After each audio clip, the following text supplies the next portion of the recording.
Cedera-cedera Lun Mandum yang di Aceh Selatan, Jino Tanyo Mandum tengah menghadapi kondisi pandemi virus corona COVID-19.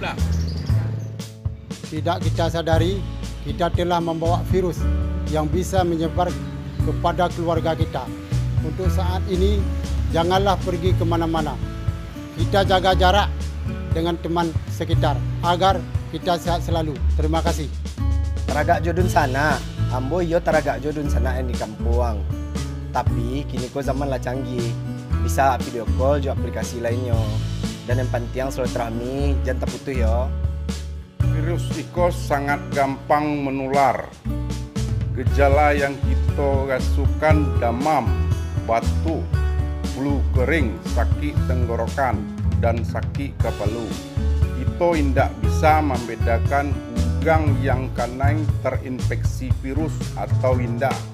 Dulu kita balik mudik karena sayang kepada wong tua.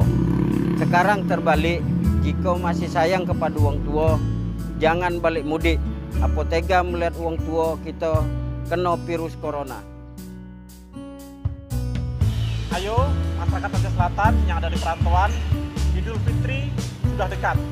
Aturan pemerintah sudah jelas, tetap tidak mudik. Jika kita kompak tidak mudik, wabah ini akan segera berakhir.